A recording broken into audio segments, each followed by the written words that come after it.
দান করুন।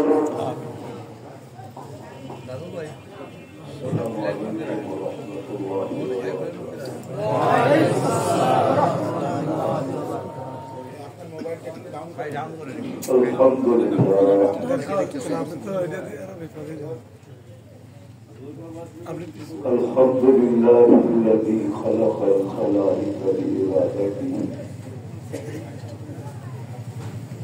وضحى الأرض بمشيئته ورفع السماء بغير عمد بقدرته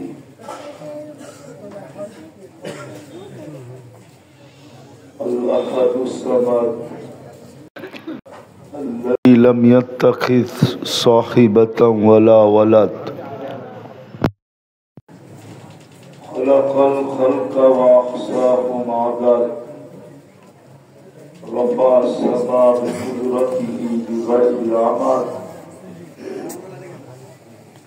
بسط الأرض بقدرته على ماء الجمر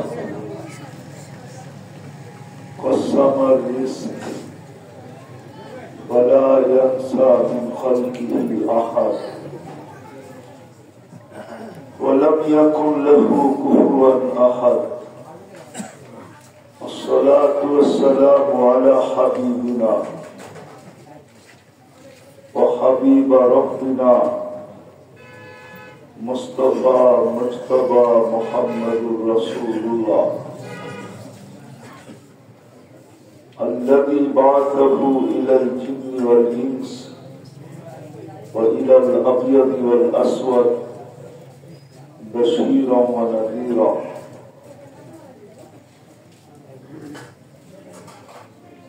داعيا إلى الله حريص بالمؤمنين رؤوف رحيم صلى الله عليه وعلى آله وأصحابه وأتباعه صلاة وسلاما كثيرا كثيرا أما بعد فأعوذ بالله من الشيطان الرجيم بسم الله الرحمن الرحيم الذي خلق الموت والحياة ليبلوكم أيكم أحسن عملا وقال رسول الله صلى الله عليه وسلم اغتنم خمسا قبل خمس إلى آخر الحديث أو كما قال عليه الصلاة والسلام मेरे अजीजों, मेरे दोस्तों, मेरे भाइयों,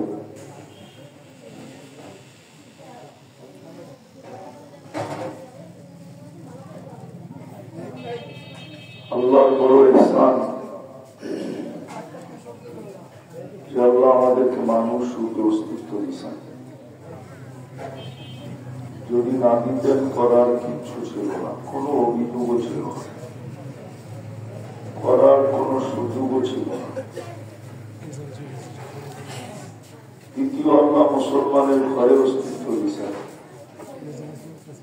এটাও আল্লাহর বিষয়, বিরাট বড় ইহসান। যদিও ইসলামের গুরুত্ব, মহত্ব, বড়ত্ব, প্রয়োজনীয়তা আমাদের মাঝে নাই, খুব কমই আছে। মাত্রা যতটুকু থাকা দরকার ছিল এর তুলনায় বহুত বহুত কম আছে আমাদের ভিতরে। ইসলামের গুরুত্ব, মহত্ব, বড়ত্ব, প্রয়োজনীয়তা সবগুলোর অনুভূতি আমাদের ভিতরে খুব কম। তৃতীয়, আল্লাহ রাসূলুল্লাহ সাল্লাল্লাহু আলাইহি ওয়াসাল্লামের উম্মত বানাইছেন। আমরা উম্মতে মুহাম্মদী, মুহাম্মদুর রাসূলুল্লাহ সাল্লাল্লাহু আলাইহি ওয়াসাল্লামের উম্মত। এটাও বিরাট বড় সৌভাগ্য। এত বড় সৌভাগ্য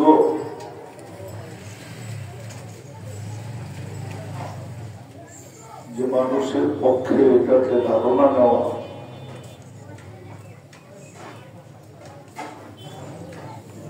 বড় দুষ্কর, যে কত বড় সৌভাগ্য। যদি সৌভাগ্য না হতো নবীরা কেন উম্মত হতে চেতেন?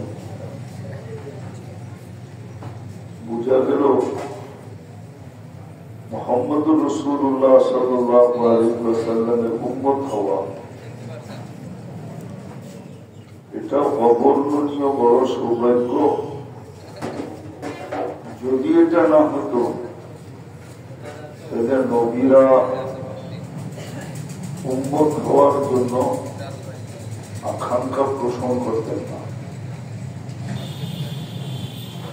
অথচ আপনি আর আমি আল্লাহর ইচ্ছায় উম্মতে মুহাম্মদী হতে পারছি। যেটা বুঝাইতে চাইতেছি,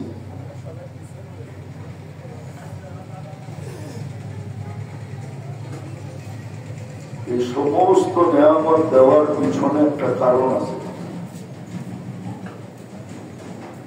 মানুষ হইতে পারা এটাও নিয়ামত, মুসলমান হইতে পারা এটাও নিয়ামত, উম্মতে মুহাম্মদী হইতে পারা এটাও নিয়ামত। তারপরে আমাদেরকে সাজায় দিলেন, এটাও নিয়ামত। সবকিছুর পিছনে কারণ একটা আছে। সব কিছুর উদ্দেশ্য হল, সব কিছুর উদ্দেশ্য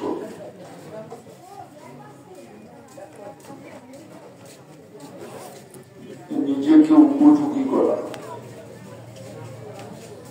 আরেক শব্দে বলা যায় প্রস্তুতি নেওয়া। আমরা রুহের জগৎ থেকে চলতে শুরু করছি, এখনো আমরা চলমান,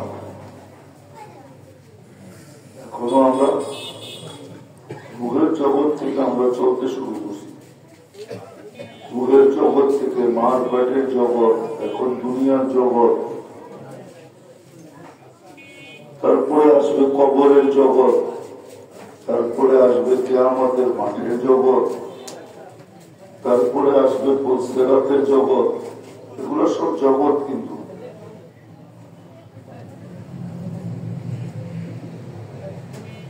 আমরা রুহের জগৎ থেকে চলতে শুরু করছি, এখনো চলমান।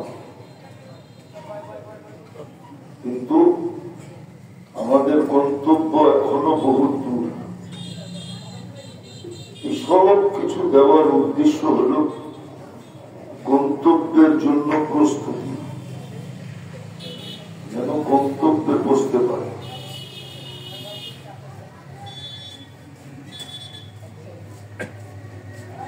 কেননা মানুষের যাত্রাটা কিন্তু শুরু হলো, যদিও রুহের জগৎ থেকে যাত্রা, কিন্তু আসল যাত্রার কেন্দ্র স্থলটা ছিল জান্নাত। ওইখান থেকে আমাদের শুরু।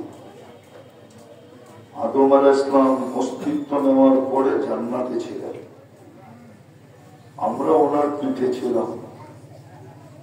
কেননা প্রবাদ বাক্য এটা সত্য, শিশুর পিতা ঘুমিয়ে আছে সব শিশুরই অন্তরে, এটা সত্য। শিশুর পিঠেই শিশুর পিতা ঘুমিয়ে আছে।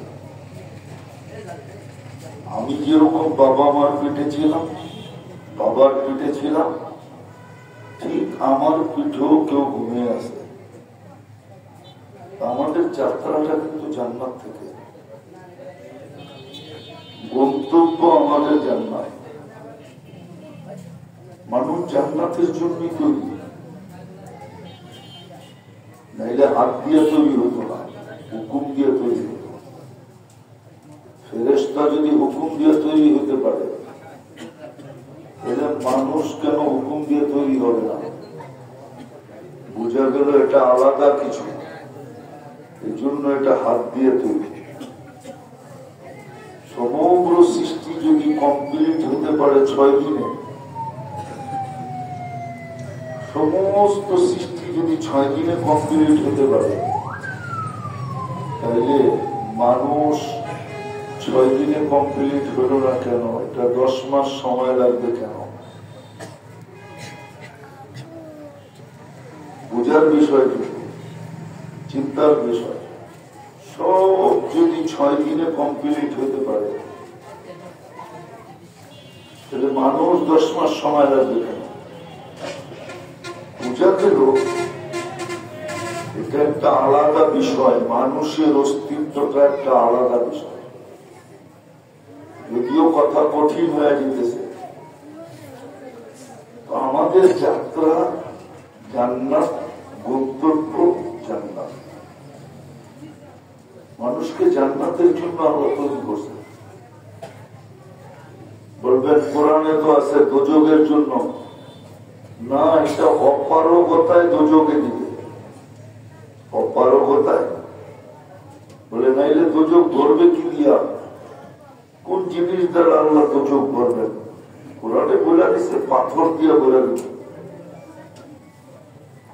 তোমাদের দিয়ে বলতে হবে এমন কোন জরুরি না, পাথর দিয়ে বলে দিব। পাথর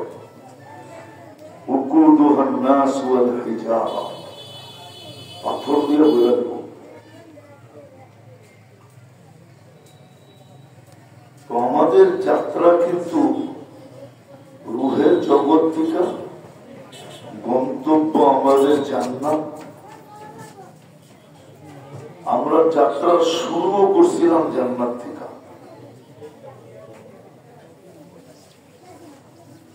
এই জন্যই আল্লাহ আমাদের উপরে 3টা ইহসান করছেন, 3টা দয়া করছেন আমাদের উপরে।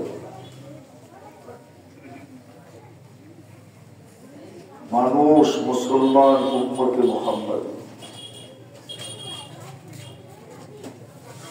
কেননা পাওনাটা অনেক বড়, কিন্তু যেটা দিয়ে পাবো ওটা অনেক ছোট। জান্নাত চিরদিনের। পাবো কোন জীবনটার বিনিময়ে? এটা 60-70 বছর।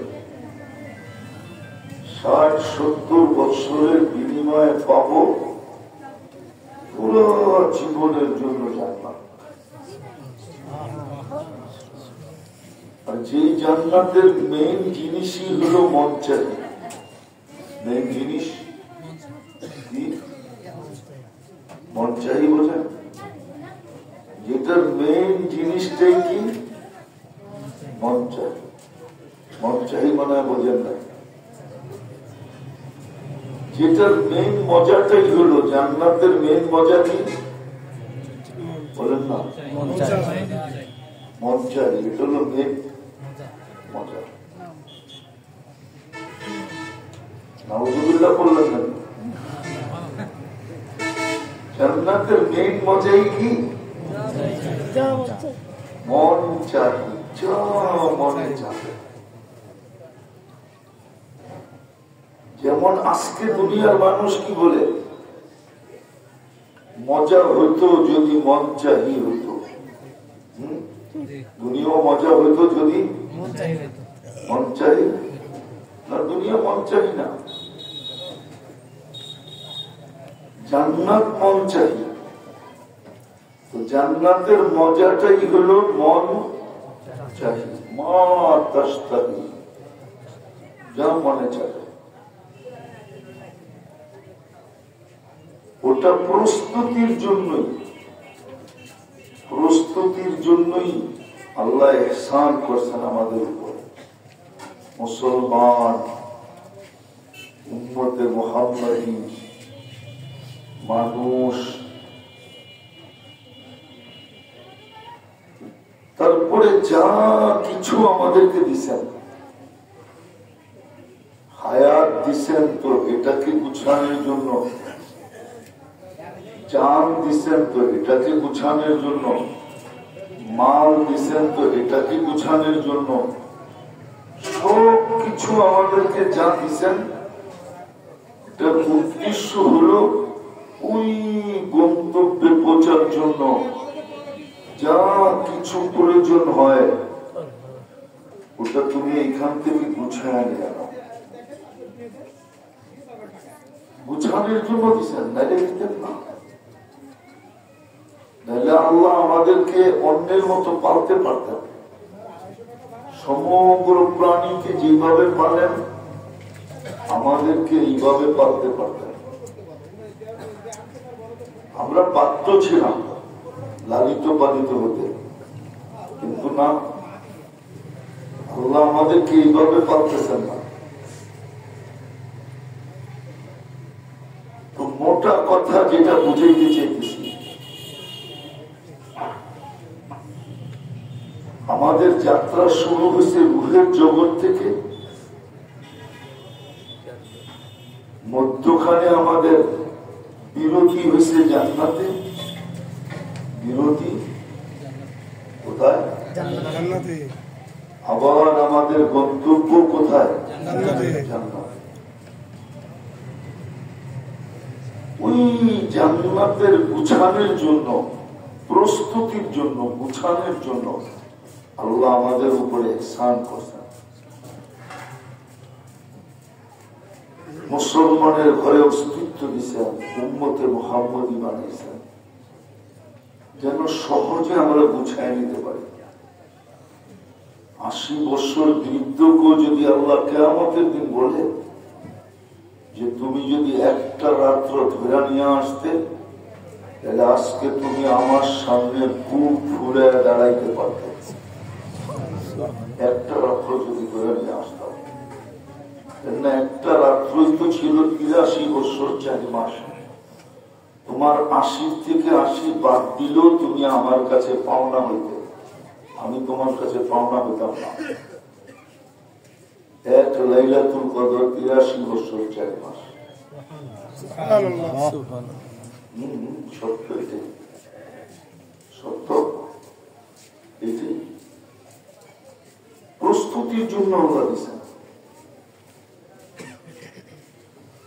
যেন আমি সহজে গন্তব্যে পৌঁছতে পারি। আবারও বলতেছি, জান্নাতের মজা হলো কি? মন চাই, মনে যা চায়, এটাই হলো জান্নাতের মজা। সব মজাগুলোর ভিতরে এটা হলো একটা মজা জান্নাতের। জান্নাতের আরো মজার জিনিস আছে, কিন্তু মজার জিনিসের ভিতরে সবচেয়ে মজার জিনিস হলো জান্নাত মন চাই, মনে ঝাঁপ ঝাঁপে থামে।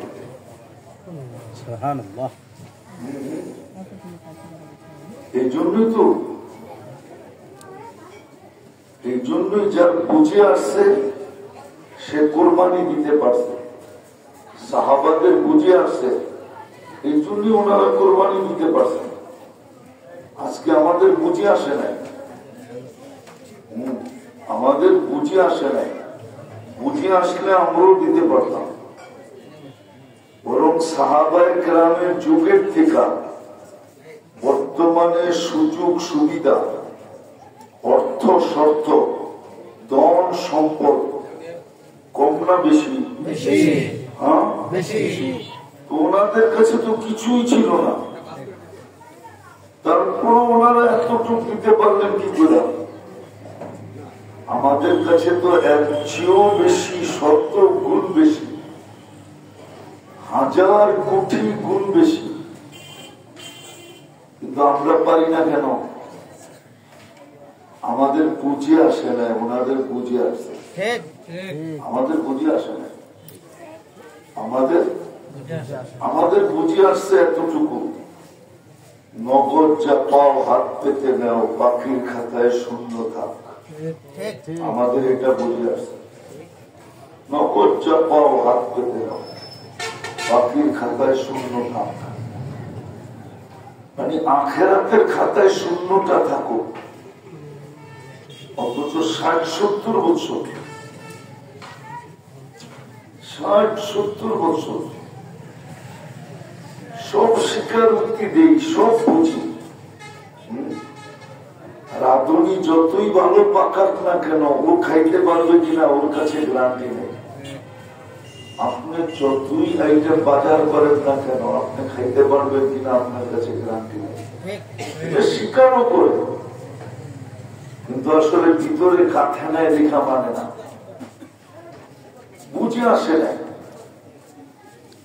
বুঝ আসলে আমরাও করতে পারতাম। একটা দেখাই আপনাকে, বুঝ আসলে আমাদের বুঝ আসে না। এক ইহুদির খেজুর গাছ বেকা হয়ে যায় পড়ছে মুসলমানের বাড়িতে, তো খেজুর পড়ে ওর বাড়ির ভিতরে, আর ওই ইহুদি সারাদিন তাকায় থাকে কয়টা খেজুর পড়ে। ওই মুসলমানের খেজুর ছেলেরা যদি খেজুর হাতে নেয় তো যায় থাপা পায়রা নিয়ে নেয়, এমনকি মুখে দিলেও বাহির করে ফেলে। কিন্তু ব্যাখ্যা হয়ে পড়ছে, ওকে সরাইতে বলে তাও সরায় না, কাটা ফেলতে বলে তাও কাটে না। ওর কথা এই খেজুরটা জাতের খেজুর আমার কাছে খুব প্রিয়, এটা ওর কথা আর কি, মনেরটা তো আল্লাহ জানে। সাহাবী যে আল্লাহ রসুলের কাছে বলছে, ইয়া রসুল আল্লাহ, হয়তো ওকে বলেন খেজুর গাছটা বেঁচে ফেলতে, আর না হয়তো বলেন ওকে সরায় নিতে। আল্লাহ রসুল দেখা বলছে খেজুর গাছ বেঁচে ফেলা আমার কাছে বেঁচে। বলছে আমার পুরা বাগানের ভিতরে এই খেজুর গাছটাই সবচেয়ে প্রিয়, আর এটার খেজুরই সবচেয়ে মজাদার। এটা তো আমি বেচতে পারবো না, এটা ছাড়া পুরা বাগান বলেন বেচা দিব, পুরা বাগান বলেন বেচা দিব, কিন্তু এটা না। ওইখানে এক সাহাবী দাঁড়ানো ছিল, আবু দাহদা। উনি আবার ইহুদির রক চিনতেন, রক। তুমি আল্লাহ রসুলকে জিজ্ঞাসা করছি, ইয়া রসুল আল্লাহ, আমি যদি খেজুর গাছটা কিনা নেই তো আমাকে কি দিবেন? তো বলছে তোমাকে জান্নাতে খেজুর গাছ নিয়ে দিন।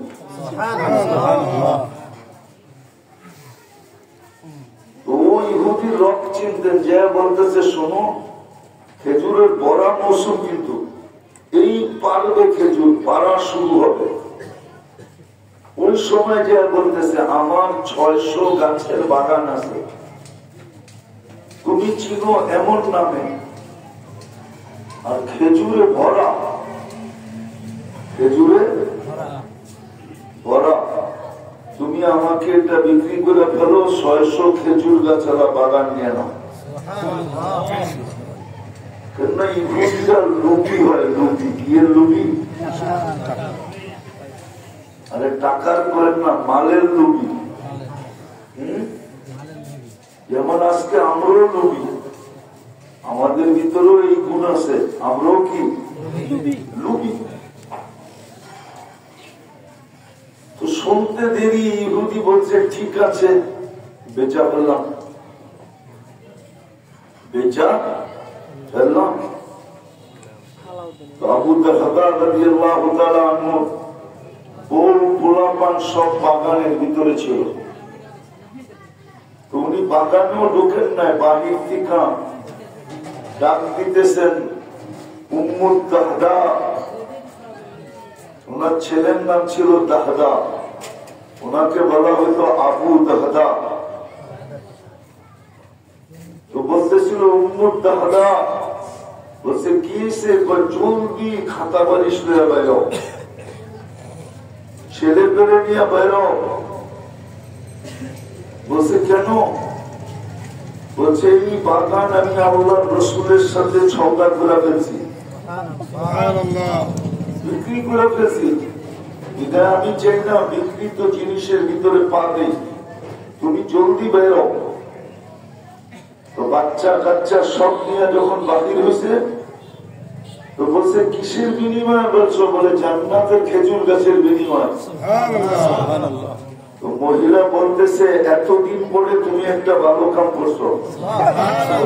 এবার বোঝেন বউটা কেমন,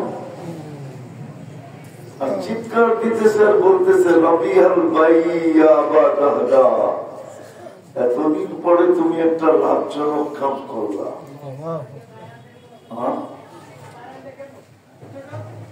তো আসলে আমাদের যাত্রা রোহের জগৎ থেকে হলে হবে কি, আমাদের বিরতি ছিল জান্নাত আর আমাদের গন্তব্য জান্নাত। সহজে প্রস্তুতি নিতে পারি, এই জন্য আল্লাহ মেহেরবানি করে ব্যবস্থা করে দিয়েছেন, মুসলমানের ঘরে পাঠাইছেন, উম্মতে মুহাম্মদী বানাইছেন। সব কিছু এই জন্য দিছেন, তিনটাই এই জন্য দিছেন, জান মাল হায়াতে জিন্দেগি সব কিছু এই জন্য দিছেন, যেন সহজে জান্নাতের প্রস্তুতি নিতে পারে। আবার এক একটা জিনিসকে দামি বানায় দিছেন। আপনি দেখেন এক একটা জিনিসকে দামি বানাইছেন, সময় দেখেন কত দামি বানাইছেন, মালকে দামি বানাইছেন, প্রত্যেকটা জিনিসকে আবার নিজেই দামি বানাইছেন, নিজেই মনে হয় বুঝাইতে পারি না। প্রত্যেকটা জিনিসকে কি বানাইছেন? দামি বানাইছেন। ইসলাম বড় দামি, উম্মতে মুহাম্মদী হতে পারা বড় দামি, বড় দামি, বড় দামি। নাইলা আদম আলাইহিস সালাম কেন বলতেন যে আমার চেয়েও কোটি গুণ বেশি ভালোবাসা ওনার উম্মতে মুহাম্মদীর সাথে, অথচ আমি প্রথম মানুষ, অথচ আমি প্রথম নবী, অথচ আমি প্রথম রসুল। বলছে প্রমাণ, বলছে একটা ভুল করলাম 350 বছর কাদানের পরে মাফ করলাম, আর উম্মতে মুহাম্মদী সারাদিন গুনাহ করবে, রাত্রে ডাইকা ডাইকা মাফ করে। এই জন্য প্রতিদিন রাত্রে আল্লাহ ডাকে, মাফ করার জন্য ডাকে, হাল মিন মুস্তাগফির ফাগফির আল্লাহ। আবার প্রত্যেকটা দামি বানায় দিয়েছেন। আমাদের সময় দামি, আল্লাহর কাছে দামি, মানুষের কাছে কতটুকু দামি। মানুষ তো আমেরিকায় যারা চাকরি করে, আমেরিকায় যারা চাকরি করে ওদের ঘন্টা যদি $20 হয়, তাহলে তো ওর আর খুশির অঙ্ক থাকে না। ঘন্টা কয় ডলার? $20। এটা তো কারো কারো হয়তো হইতে পারে, $6-7 উপরে কোনো ঘন্টা নাই। আমি তো $20 খুব উপরে বললাম। তো মানুষ ঘন্টার মূল্য দিলে আর কতটুকু দেয়? উন্নত দেশে চাকরি ঘন্টা হিসাবে, আর আমাদের দেশে হলো মাস হিসাবে, মাসের পরে স্যালারি পাবে। উন্নত দেশে চাকরি হয় ঘন্টা হিসাবে, এই জন্য ওরা বেতন পায় সপ্তাহে। কি সপ্তাহে বেতন পায়। আবার আরেকটা কারণ আছে, আমরা তো উন্নত দেশের জন্য পাগল। আরেকটা কারণ আছে, সপ্তাহে বেতন কেন জানেন? আরেকটা কারণ আছে, ওরা পুরা মাস বাকি খায়। সপ্তাহে সপ্তাহে যদি পেমেন্ট না হয়, তো একটা মানুষ 1 মাস পর্যন্ত বাকি দিতে রাজি নাও হতে পারে। 1 মাস পর্যন্ত বাকি দিতে রাজি। এই জন্য ওদের পলিসি হলো সপ্তাহে সপ্তাহে বেতন, আবার বেতন হাতেও দিবে না। হতে পারে হাতে দিলে আপনি নিজে খরচ করে ফেলবেন, ওই পাওনাদারের পাওনা নাও দিতে পারে। এই জন্য বেতন দিবে ক্রেডিট কার্ডে, অ্যাকাউন্টে দিবে, এদিক দিয়া দিবে, ওদিক দিয়া পাওনাদারের কাছে চলে যাবে। আপনি ফকির ফকিরই থাকবেন। আপনি খালি প্লাস্টিকের মালিক। কিসের? প্লাস্টিক বুঝেন? ক্রেডিট কার্ড কিন্তু প্লাস্টিকের হয়, আপনি প্লাস্টিকের থাকবেন, এটা দেখি দুনিয়া পাগল। তো যেটা বুঝাইতেছিলাম, আল্লাহ কিন্তু দামি বানাইছেন, সময়কে দামি বানাইছেন, অঙ্গের ব্যবহারকে দামি বানাইছেন, চাঁদের ব্যবহার। যেমন উদাহরণ, আপনি হাত দিয়ে রাস্তার থেকে কষ্টদায়ক জিনিসকে সরাইয়া দিলেন, আপনার পিছনের গুনাহ মাফ। এটা আপনার হাতের কর্মের দাম।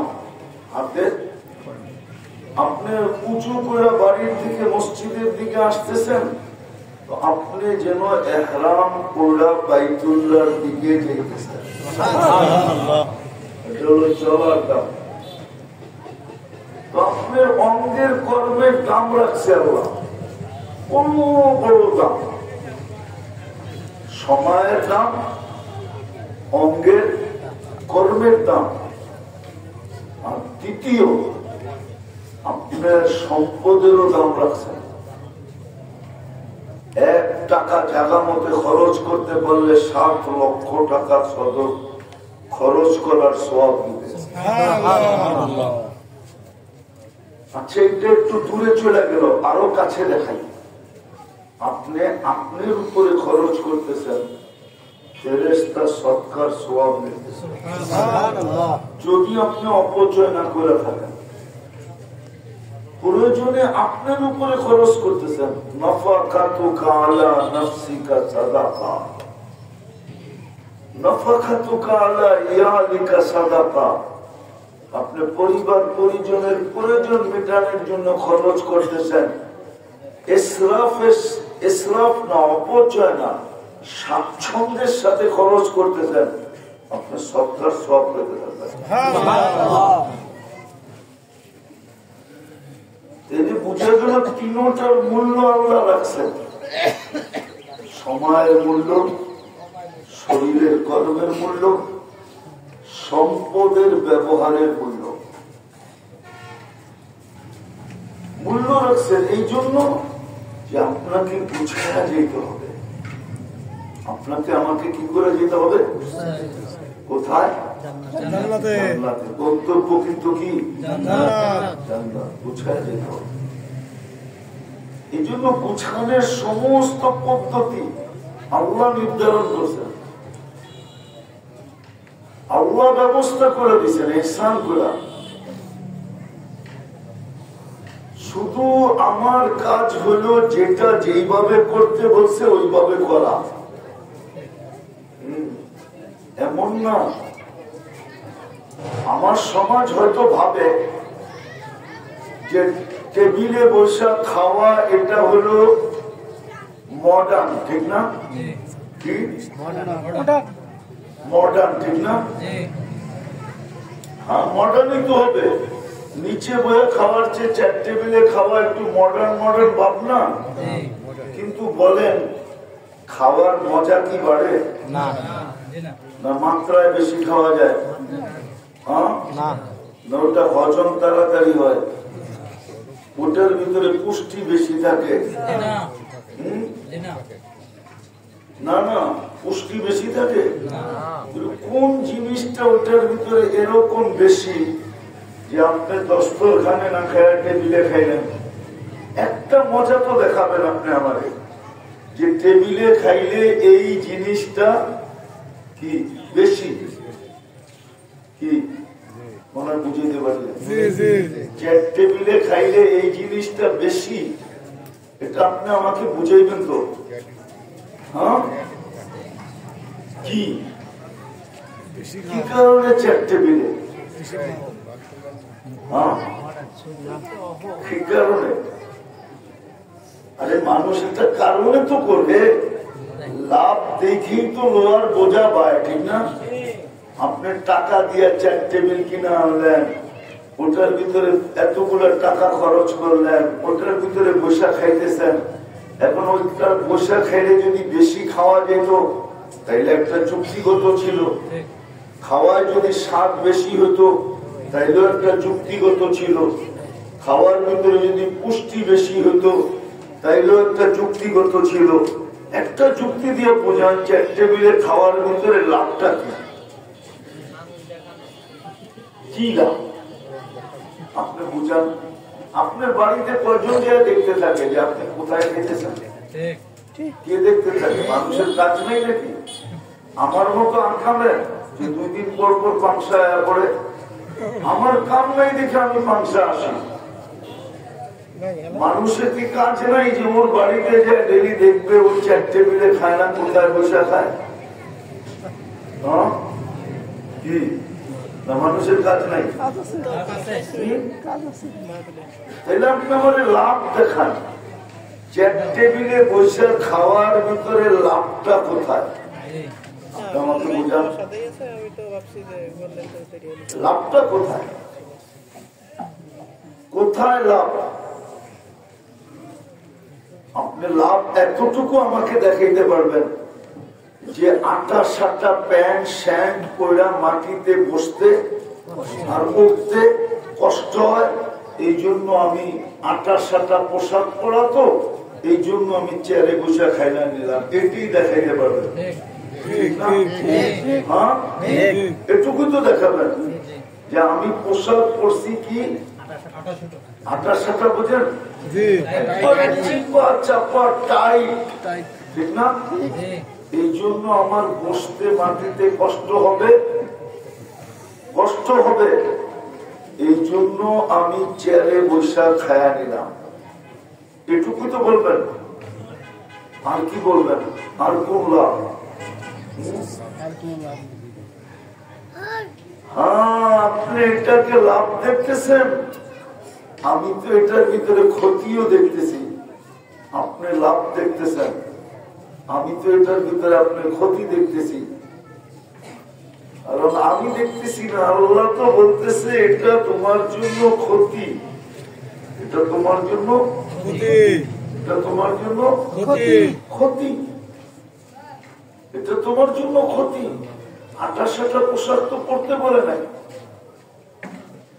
28টা পোশাক পড়তে বলে নাই, কেননা 28টা পোশাকে শরীরটাকে আল্লাহ কিরম বানাইছেন? শক্ত না নরম? শরীর শক্ত না নরম?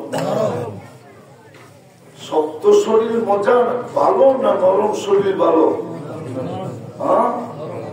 আল্লাহ শরীরটাকে নরম বানাইছে। আমি ডাক্তারি বিদ্যা শিখাইতে আসি না, শরীরটাকে আল্লাহ নরম বানাইছে। তুমি 28টা পোশাক পড়তে পড়তে কয়েকদিন পরে তোমার শরীরের টাইস নষ্ট হয়ে যাবে। তারপরেই তুমি কয়েকদিন পরে বলবা উঠলে বইতে পারি না, বইলে উঠতে পারি না। কয়েকদিন পরে তোমার কোমর চলবে না, কেননা তুমি 28টা পোশাক পড়তে পড়তে নার্ভগুলাকে যেইভাবে সহজে চলার কথা ছিল ওইভাবে তুমি চলতে দাও নাই। এটা বাধাগ্রস্ত হইতে হইতে হইতে হইতে একদিন তোমার শরীরের ফিটনেস নষ্ট হয়ে যাবে। এই জন্য 28টা যারা পড়ে ওদের শরীরের ফিটনেস অতি তাড়াতাড়ি নষ্ট হয়ে যাবে। আল্লাহ তো 28টা পোশাক পড়তে বলে না, আল্লাহ তো বলছে ঢিলা ঢালা পোশাক পর। তুমি না 28টা পড়ো, আল্লাহ বলছে ঢিলা ঢালা পড়ো। কি পোশাক? এরকম পড়ো যে তোমার শরীরের গঠন যেন বোঝা না যায়, তোমার শরীরের গঠন যেন বোঝা না যায়, এরকম পোশাক পড়ো। পোশাক পড়ার পদ্ধতিও তো শিখে দিয়েছেন। আজকে দুনিয়ায় যত রোগ, এগুলা অধিকাংশ মানুষের হাতের তৈরি করা। মানুষ এগুলাকে নিজে তৈরি করছে বা তৈরি হইতে বাধ্য করছে, দুটার একটা। তাইলে মানুষের এত রোগ হওয়ার কথা না, এত রোগ হওয়ার কথা না। তো যেটা বুঝাইতেছিলাম, আমাদের গন্তব্য কিন্তু জান্নাত। আমাদের যাত্রা রুহের জগৎ থেকে বিরতি জান্নাতে, গন্তব্য আমাদের জান্নাতে যাইতে হবে গুছায়া। এই জন্যই আল্লাহ ব্যবস্থাপনা করছেন, আমাদেরকে মুসলমানের ঘরে অস্তিত্ব দিচ্ছেন, উম্মতে মুহাম্মদী বানাইছেন।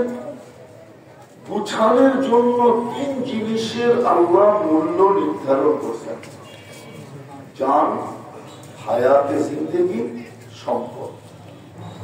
তিনটার আল্লাহ মূল্য নির্ধারণ করছেন। আর যাতে সহজে বুঝাইতে পারি এই ব্যবস্থাপনা আল্লাহ আমাদেরকে দিচ্ছেন, বুঝাইতে পারি। যেমন মুফতি সাহেব বলতেছিল না, সাইকুল হাদিস সাহেব বলতেছিল যে রজব আর রমজান এই মাসটা ছিল নৈকট্যের মাস। যদি নৈকট্যের মাস না হইতো তাহলে এই মাসে মেরাজ হতো না। মেরাজকে আল্লাহ এই মাসে নিয়ে আসলেন কেন? কোরআনকে তো নাজিল করলেন রমজান মাসে। কোরআন নাজিল হয়েছে কোন মাসে? রমজান মাসে। তাহলে মেরাজও রমজানে হইতো, কিন্তু মেরাজ রজবে হইল কেন? বুঝা গেল রজব নৈকট্য হাসিলের মাস। দ্বিতীয় আরেকটা বুঝা গেল নৈকট্যের দূরত্ব এই মাসের ভিতরেই সবচেয়ে কম থাকে। দূরত্বটা কি থাকে? কম থাকে। আরশ পর্যন্ত গেছেন। বোঝা গেল নৈকট্য লাভ করতে যাইয়া দূরত্ব যেটা মনে করি যে আমি কোথায়, আল্লাহ কোথায়, এই দূরত্বটা রজব মাসেই কমায় আনা হয়। কি করা হয়? কমায় আনা। বোঝেন না মনে হয়? সবগুলাকে কাছাকাছি করে এনে দেওয়া হয়, গুটায় দেওয়া হয়, গুটায়। রজব ছিল নৈকট্যের মাস। নৈকট্য পাওয়ার জন্য সব কিছুকে আল্লাহ গুটায় আইনা দিয়েছেন, গুটায় দিয়েছেন, দূরত্বকে কমায় দিয়েছেন, দূরত্বকে কমায় দিয়েছেন। নৈকট্যের মাস, নৈকট্য হাসিলের মাস। আবার রমজানের প্রস্তুতির মাস। আবার রজব ছিল দান খয়রাতের মাস। রজব হল 4 মাসের প্রথম মাস, যে 4 মাস আল্লাহ উম্মতকে গুনাহ করতে নিষেধ করেছেন। আল্লাহ আমাদের কাছে অনুরোধ করছেন, ফালা তুযালিমু ফীহিন্না আনফুসাকুম, তোমরা এই 4 মাস গুনাহ করো না। আজকে আমরা 1400 বছর আগের মানুষগুলাকে অজ্ঞ বলি। 1400 বছর আগের মানুষগুলাকে কি বলি? কি? আর আমরা কি? শিক্ষিত, ঠিক না? আরে বলেন না, বলেন, অসুবিধা কি? 1400 বছর আগের মানুষগুলাকে কি বলি? আল্লাহ রসুল আসার পূর্বের মানুষগুলা কি ছিল? অজ্ঞ ছিল। আর আমরা শিক্ষিত। কিন্তু আমরা বললাম শিক্ষিত অজ্ঞ। কি? শিক্ষিত অজ্ঞ। আর ওরা ছিল অশিক্ষিত অজ্ঞ। এখন একটা উদাহরণ দিলে আবার কেউ রাগ হয়ে যাবেন কিনা? আচ্ছা, আপনি ওই পাংশার বাজারে মুচি আছে, কি করে? জুতা সিলায় এবং বানায়, ঠিক না? হ্যাঁ, ওর নাম কি? আচ্ছা, যে জুতা ফ্যাক্টরি করছে ও কি? ও কি জুতার ফ্যাক্টরি করছে? ও কি?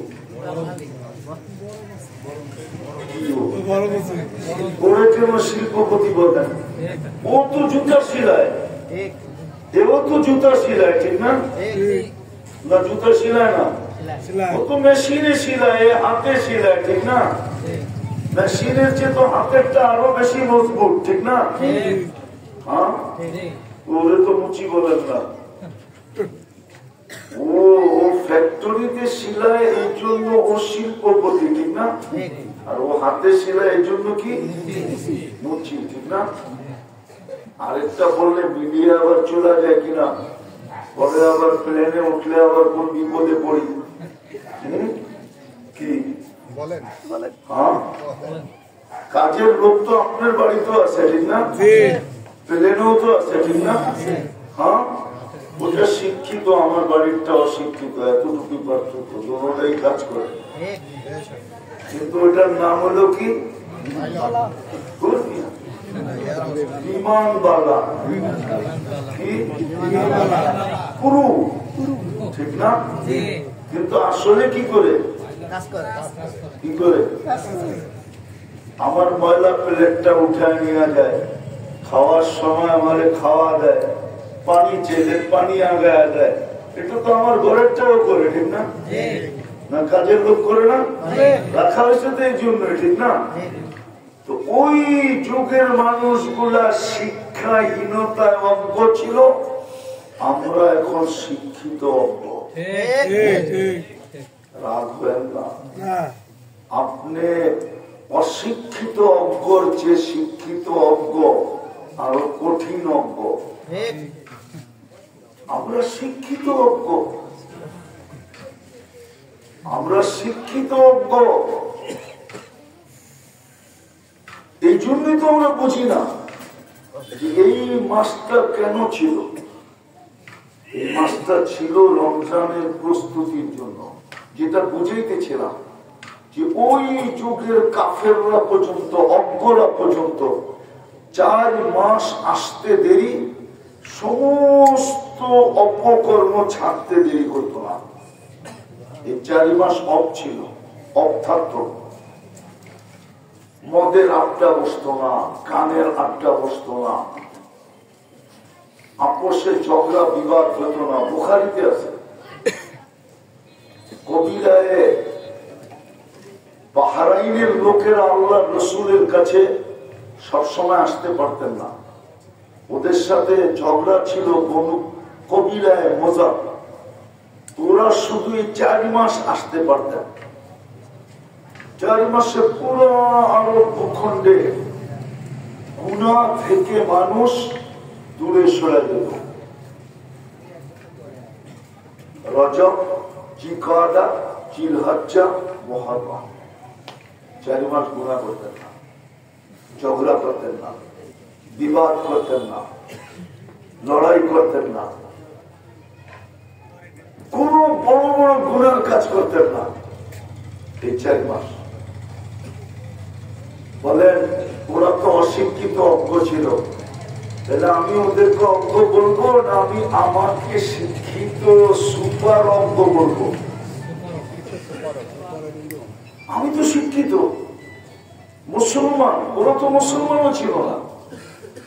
ওরা তো এই 4 মাস রজব আসতে দেরি, সারা আরব ভূখণ্ডে একটা চিৎকার চলত, চিৎকার, সমস্ত অস্ত্র তালাবদ্ধ করো, এমনকি নিয়া চলতেন না পর্যন্ত, নিয়া চলতেন না, সব তালাবদ্ধ থাকতো, যে ভুলে যেন না চলে যায়। ভুলে যদি কেউ তরবারি চালাইয়া দিল, ভুলে, অথচ আপনি ওদেরকে অজ্ঞ বলতেছেন, তাইলে আমি তো বলবো আমরা শিক্ষিত সুপার অজ্ঞ। যেমন আমার বাড়িরটাও কাজ করে, আমি প্লেনেরটাও কাজ করে, কিন্তু ওটা শিক্ষিত বুয়া, আমারটা অশিক্ষিত বুয়া। বুয়া চিনেন? আমার বাজারও মুচি, অশিক্ষিত জুতা সিলায়, আর আরেকজনে ফ্যাক্টরি দিয়ে সিলায়, দুইজন একটাই। রিক্সা চালায় ও ড্রাইভার, প্লেন চালায় ও ড্রাইভার, কিন্তু ওটা শিক্ষিত ড্রাইভার, এটা অশিক্ষিত ড্রাইভার। ওটার জন্য ট্রেনিং লাগে, এটার জন্য ট্রেনিং লাগে না, লয়া কয়েকদিন ধাক্কা ধুক্কা খাইলে ঠিক। হ্যাঁ ঠিক, কিন্তু সবই চালক, কি চালক। হৃদয় বোঝেন ভালো মতে, রমজান এই রজব মাসটা ছিল নৈকট্যের মাস, আল্লাহর কাছে হওয়ার মাস। এই জন্য সমস্ত দূরত্বকে আল্লাহ এই মাসে কি করে দিছেন, কমায় দিছেন। এই মাসটা ছিল নৈকট্যের মাস, এই মাসটা ছিল আধ্যাত্মিক ভাবে নিজেকে আলোকিত করার মাস।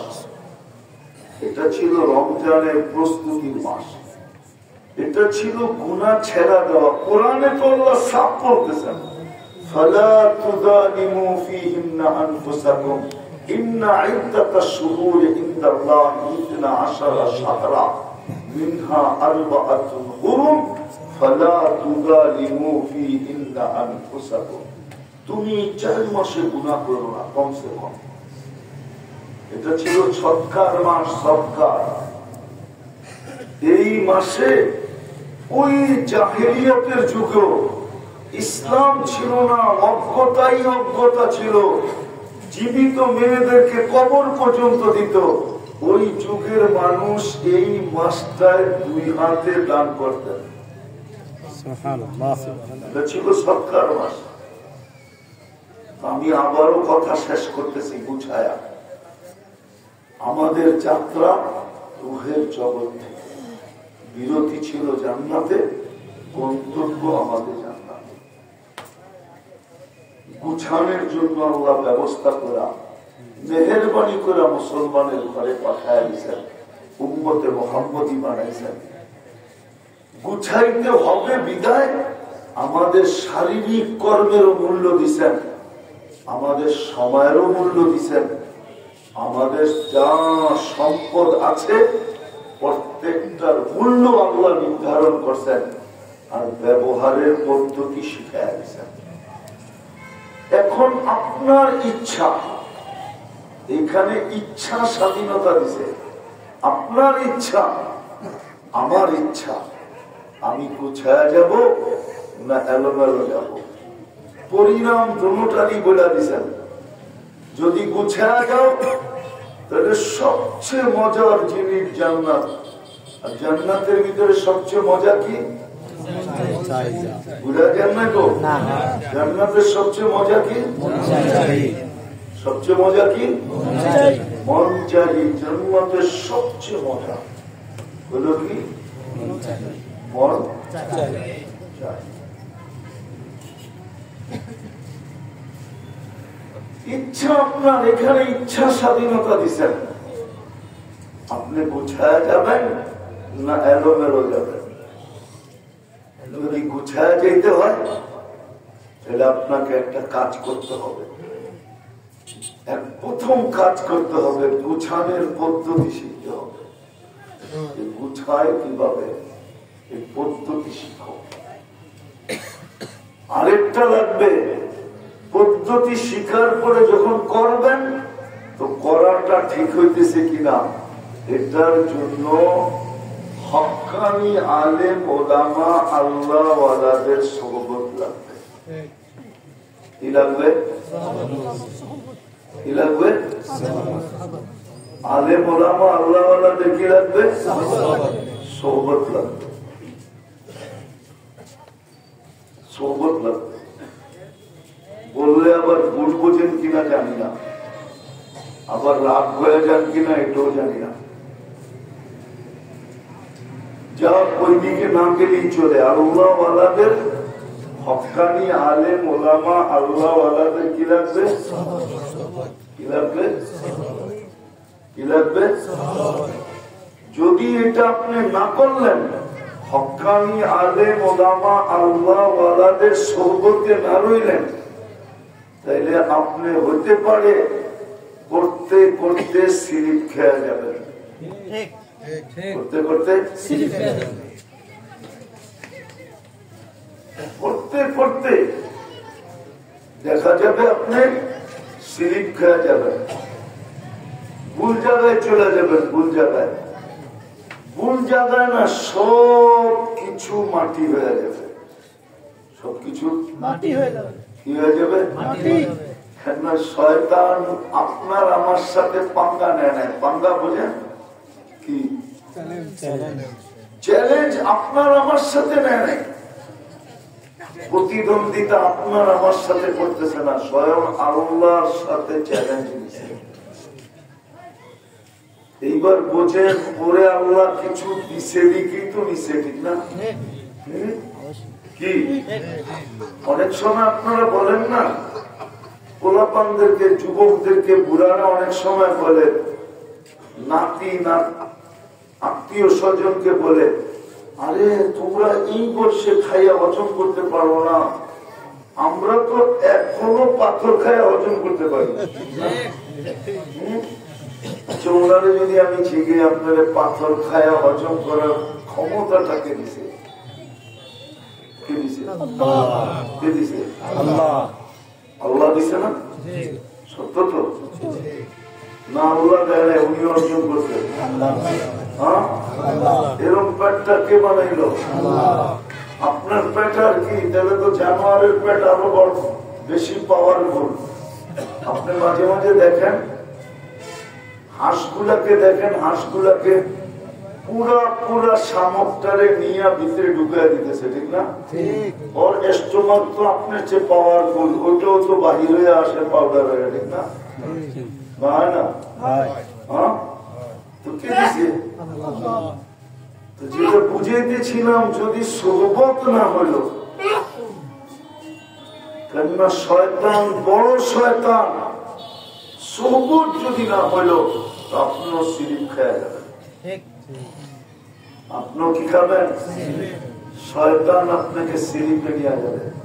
উদাহরণ দেখাবো, উদাহরণ দেখাবো। রোগ কোথেকে শুরু? এই যে তাবলীগের দুই গ্রুপের দ্বন্দ্ব, এটা কোথেকে শুরু জানেন?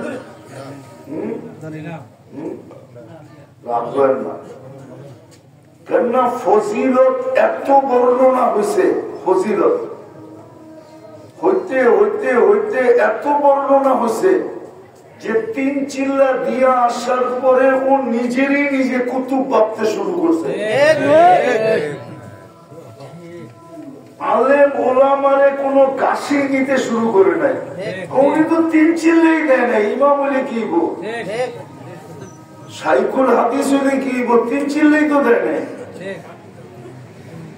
রোগ ওইখান থেকে শুরু হয়েছে। ডাক্তার না জিজ্ঞাসা করে এত বড় ফোড়া হইল কেমনে?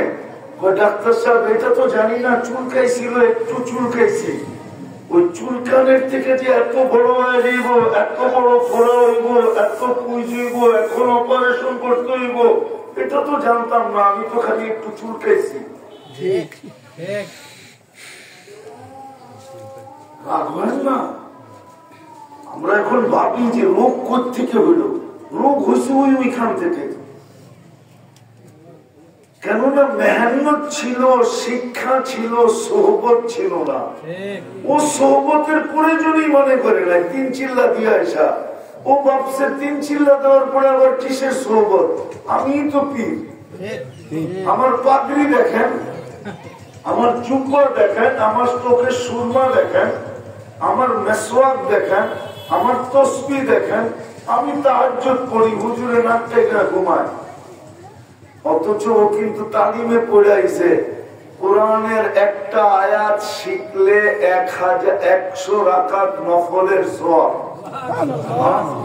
আচ্ছা মনে করেন এই মাদ্রাসার হেফজখানা যে পড়ায়, উনি ডেলি 20 জন ছেলের সবক নেয়।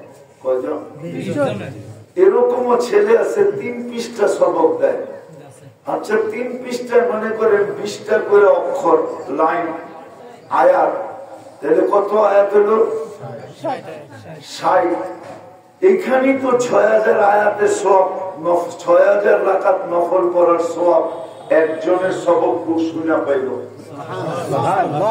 আরো যে 20 জন আছে, 6000 রাকাত তো এইখানেই হইল। তোর তো উচিত ছিল চিল্লার থেকে আইসা এই হাদিস পড়া হুজুরের পায়ে চুমা দেওয়া। তুই তো আয়া করতেছেন, আপনি হেফজখানায় পড়ায় কি করবেন? আপনি চিল্লা দেন নাই। আর কমিটি হইলে তো কোনো কথাই নেই, আই ভাঙ্গা পড়বো জান চিল্লায়। এই পড়ায় কি ইমান না বানাইলে? অথচ আল্লাহ রসুল বলছে, আল্লাহ রসুল বলছে যে নাজেরা পড়ায় ওর পিছনের গুনাহ খাতা মাফ। নাজেরা যে কোরআন পড়ায় ওর পিছনের গুনাহ খাতা মাফ। ওইখান থেকে রোগ পয়দা হইতে হইতে হইতে হইতে এখন ক্যান্সার হয়ে গেছে। কি হয়ে গেছে? এখন আর ফোড়া নাই, এখন কি এখন কি ক্যান্সার হয়ে গেছে। ক্যান্সার হয়ে গেছে। নাইলে 47 জন আলেমের বিরুদ্ধে মার্ডার কেস করছে, মার্ডার কেস। অথচ যেই সময় যেই জায়গার কথা বলে মার্ডার কেস করছে, ওই 47 জন মানে ওই সময় দুনিয়ায় ছিল না। ওরা তো কোন এক জগতে আল্লাহর সাথে যোগাযোগ করতেছিল, কোন এক জগতে আল্লাহর সাথে কি করতেছিল? যোগাযোগ করতেছিল। নামি নামি 47 জন। মৌলানা আব্দুল মালিক সাহেব আছে এটার ভিতরে। এরকম বড় বড় সব দালকানগরের পীর সাহেব আছে এটার ভিতরে। সব ওই জন্ম ক্যান্সার হয়ে গেছে। এখন কি হয়ে গেছে? এই জন্য আপনাদেরকে আমি বলতেছি, শিখতে হবে আর সহবতে থাকতে হবে। আল্লাহ ওয়ালাদের, হক্কানি আলেমদের সহবতে থেকে করেন। নিজেকে গুছান। গুছানোর জন্যই আল্লাহ আমাদেরকে পদ্ধতি দিচ্ছেন, নাইলে এই পদ্ধতি মূল্যায়ন দিচ্ছেন, নাইলে আপনার আপনার অঙ্গের কর্মের মূল্য হতো না, আপনার সময়ের মূল্য হতো না, আপনার সম্পদের মূল্য হতো না। পারবেন? পারবেন? শিখতে পারবেন? আলেমদের সোহবতে থাকতে পারবেন? পাক্কা তো? আরে কিছু করেন না,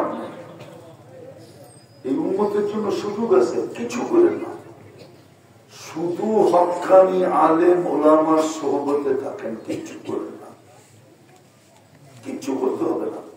যেমন আপনাদেরকে আপনারা বুঝবেন না, যুবকরা বুঝবে। যুবক তো কম আছে, ওরা বুঝবে।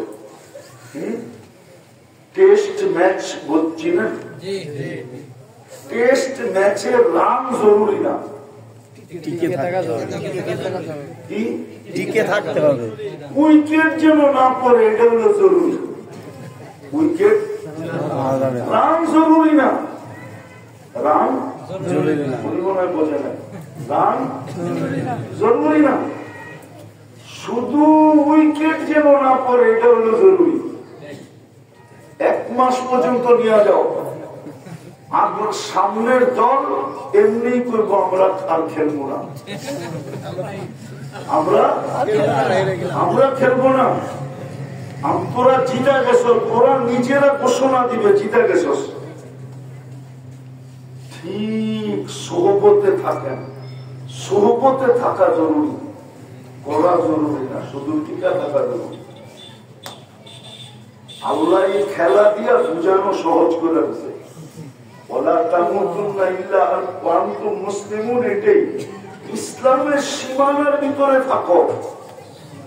আমল জরুরি না, আমল করার দরকার নেই, সীমানার ভিতরে থাকো, তাইলেও তুমি বেঁচে যাবা। ঠিক আলেমদের সোহবতে থাকেন, আল্লাহ ওয়ালাদের সোহবতে থাকেন, কিচ্ছু করেন না, সোহবতে থাকেন। শুধু নিজেকে এদের সোহবতের অন্তর্ভুক্ত করেন, নাম লেখান যে আমার নামটা আপনার সোহবতে আছে কিনা, লেখান। একজন আলেম 400 জনকে নেওয়া যাবে। কয়শো জনকে? একজন হাফেজ 10 জনকে নেওয়া যাবে। সত্য এটা, সত্য এটা, এটার জন্যই জোর দিতেছি। পারবেন শিখতে?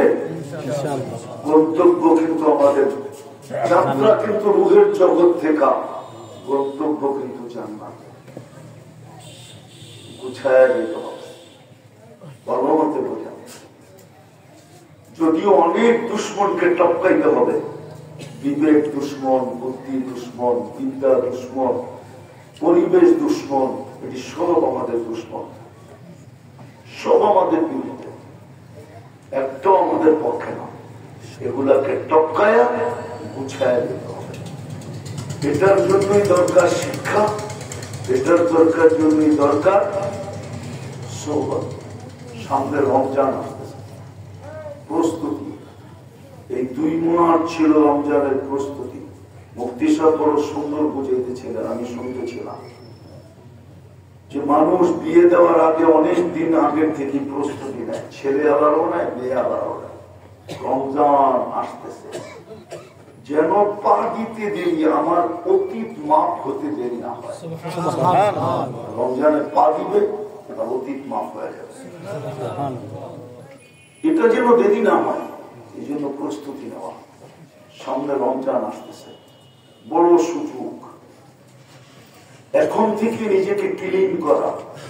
আর রজব ছিল ক্লিনের মাস, এটারও ইঙ্গিত আছে। আল্লাহ রসুলকে প্রথম সবচেয়ে সতর্ক করতেন মেরাজে নিয়ে যাওয়ার আগে। বোঝা গেল ভিতর থেকে কিছু বাহির করছেন, কিছু ভিতরে ঢুকাইছেন। ক্লিন, ক্লিনের মাস এটা। সামনে রমজান আসতেছে, বড় সহানুভূতির মাস আসতেছে। উম্মত তো বুঝল না, আসলে দোষ আমাদেরই, আমরা আপনাদেরকে বুঝাইতে পারি না। আমরা জাদু জানি না, তো এই জন্য আপনাদেরকে বুঝাইতে পারি না। সামনের মাসটা, রমজান মাসটা কিন্তু সহানুভূতির মাস। সহানুভূতি বোঝেন? জোর করে সহানুভূতি করবে, জোর করে হাতে ধরে পায়ে ধরে সহানুভূতি করবে। হাদিস এটাই বোঝায়। যদি 1 টোপ পানি দিয়েও যদি ইফতার করে দিতে পারলো কাউকে, হাতে ধরায় পায়ে ধরা, নিজেকে জাহান্নাম থেকে মুক্তি করে নিতে পারলো। হাদিসে আছে পরিষ্কার, মান আফতারা সাইমান মুদগাতামা, 1 টোপ পানি দিয়া যে কোন রোজাদারকে রোজা খোলাইলো, সে নিজেকে জাহান্নাম থেকে মুক্ত করলো। সহানুভূতির মাস আসতেছে, প্রস্তুতি নেন এখন থেকে। উচিত তো ছিল সমাজের, কমসে কম মুসলমানের উচিত ছিল, ধনীদের উচিত ছিল গরিবদের লিস্টি করা, যে রমজান মাস তুই কোনো কাজ করবি না, শুধু আল্লাহর বন্দেগী করবি। 1 মাসের রেশন কিন্তু আমি দিয়া যাইতেছি, কেননা সে জানে 1 মাসের কবুল সব যদি ওই ধনীর খাতায় গেল, তাহলে ওটা 1 মাসের যাবে না, 70 মাসের যাবে। 1 মাসের যাবে না, 83 বছর লাইলাতুল কদরের সহ যাবে না, যাবে না? যাবে। হ্যাঁ, হুজুররা কি বলে, যাবে না?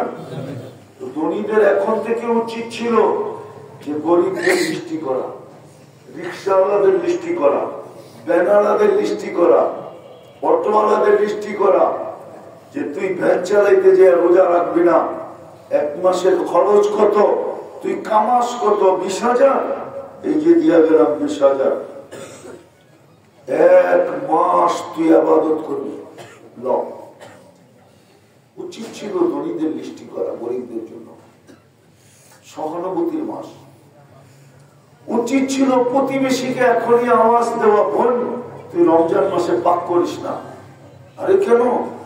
আমি পুরা রমজান তোর জন্য পাক করে পাঠাবো। আরে কেন? আমি যা পারি এটাই পাঠাবো। কেন? আমার রোজার সোয়াবের দরকার আছে। তো ওই বললো বলতো তুইও পাক করিস না, আমিও যা পারি পুরো রমজান তোর জন্য পাক করে পাঠাবো, কেননা এই দরকার আমারও আছে। এখন থেকে কথা চালাচালি চলতো,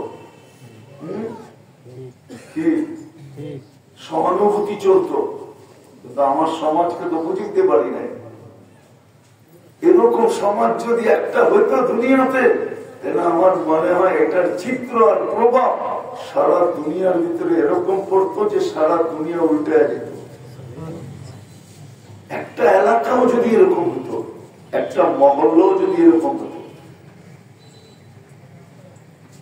যেই বাড়িতে 5টা ঘর আছে ওই বাড়িও যদি এরকম হইতো, 5 ঘরেই যদি এরকম হতো, কিন্তু হয়তো না। এই জন্য রমজান আসতেছে সহানুভূতির মাস। কিসের মাস? সহানুভূতির মাস। রমজান আসতেছে সহানুভূতির মাস। রমজান আসতেছে প্রতিযোগিতার মাস। রমজান আসতেছে প্রতিযোগিতা আল্লাহকে দেখানোর মাস।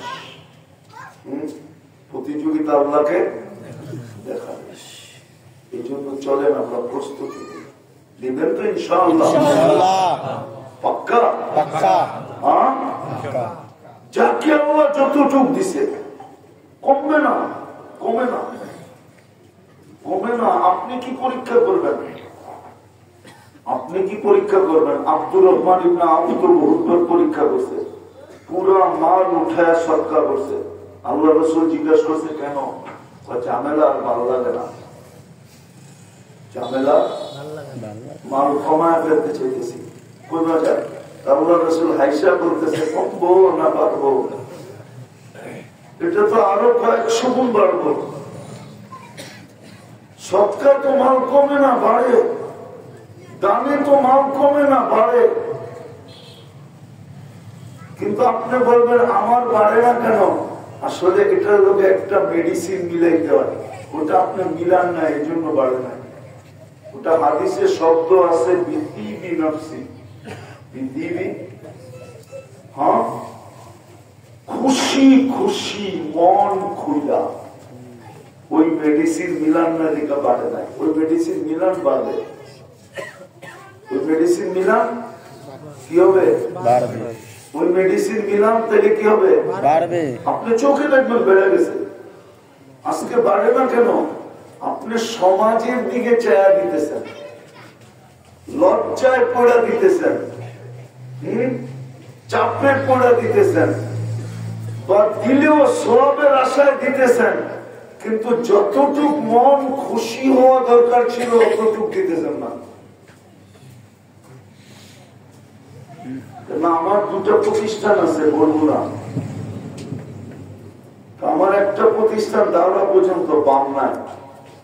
আমরা আজ পর্যন্ত রমজানে আমাদের একজন পরিচিত লোক আছে, আমরা যতই মানুষ বলুক যে রমজানের ইফতারি সেহরি ব্যবস্থা, তো উনি 1 মাস 2 মাস আগের থেকে ফোন করে, খবরদার যদি কাউকে দিলেন,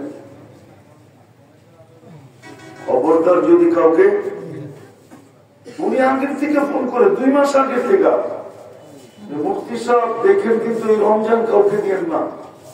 আরে ভাই আরো তো লোক আছে, থাকো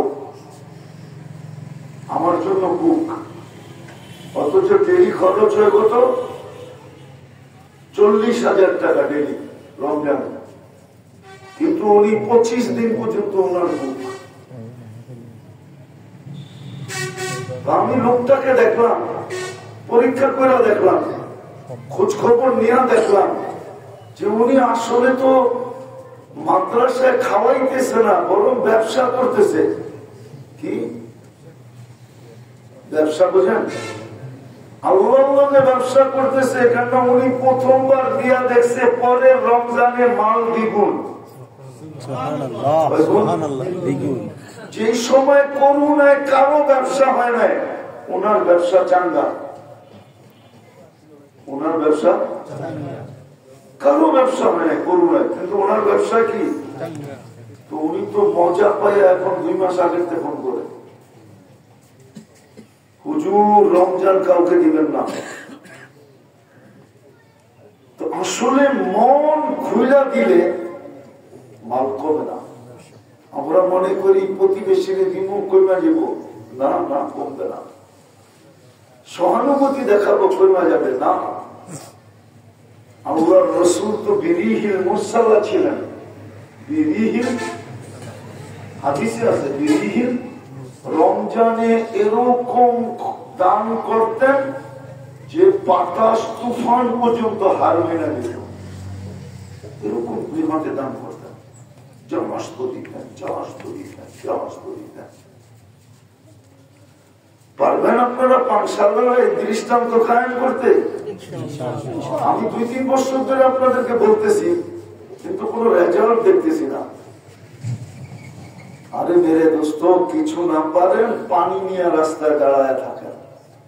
ওই সময় যাকে যাইতে দেখেন, আজানের সময় যাকে যাইতে দেখেন, ওরে দাঁড় করায় বলেন পানি দিয়ে একটু রোজাটা খুলে দাও। যদি 1 ঘট পানি মুখে নিয়ে নিল, আপনার কাম করে গেল। ওই সাহাবীর মতো দোকান খুলছে আবার বন্ধ করে দিছে। সবাই জিজ্ঞেস করলো, কিরে এত ধুমধামে শোরুম খুললি, পুরো বাজারে মিলাদ পড়ায় খাওয়াইলি, আবার বন্ধ করে দিয়ে ব্যবসা গুটায় চলে যেতেছিস, কারণটা কি? কাম হয়ে গেছে। কি কাম?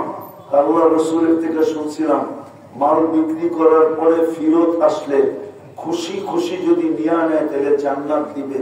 তো আমি মাল বিক্রি করছি, অপেক্ষায় ছিলাম কবে ফিরত আসবে। তো একটা মাল আজকে খুশি খুশি ফিরত আসছে, আমিও খুশি খুশি নিয়ে নিছি, জান্নাত হয়ে গেছে, দোকানের দরকার নেই, বন্ধ করে দিলাম। ওনারা বুঝতেন, আমরা বুঝি না। আপনি পানির একটা জগ নিয়ে, বোতল নিয়ে ঠিক ইফতারের সময় রাস্তায় দাঁড়ায় থাকেন। পথিক দোকান থাকে এই পানসার রোডে, হাজারো পথিক থাকে, কিন্তু কে দাঁড়াবে পানি নিয়ে? সবাই তো আছে কামাই নিয়া, কে দাঁড়াবে পানি নিয়া? পারবেন দাঁড়াইতে? শেষ কথা, আল্লাহ আমাদেরকে আমল করার তৌফিক দান করো। আমাদের এখানেও প্রতি বছর রমজানে ছেলেরা থাকে, হয়ে যায়, কিন্তু আমরা আপনাদেরকে ওই সুযোগ দেওয়ার জন্য, এমন না যে বাধ্য করব না, আপনি যদি সুযোগ নিতে চান যে আমি রমজানে কিছু সোয়াবের সুযোগ নিতে চাই, তাহলে এইখানেও 150-200 ছেলে থাকে। 150-200 না হলে 150 ছেলে থাকে এখানে, রমজানের 25 পর্যন্ত থাকবে। এদেরও সেহরি, ইফতারি, সন্ধ্যা রাত্র মিলায়া, সন্ধ্যা রাত্রে ইফতারিতে বেশি থেকে বেশি 8 থেকে 10,000 টাকা খরচ হবে ইফতারিতে। আর প্রথম রাতের খাওয়ায় আর শেষ রাতের খাওয়ায় হয়তো উল্টে 15,000 টাকা খরচ হবে। আপনারা যদি কেউ খুশি খুশি নিতে চান, হয়ে যাবে ব্যবস্থা, কিন্তু আপনার সুযোগ দেওয়ার জন্য বলা, হাত পাতার জন্য বলা না, বাধ্য করার জন্য বলা না।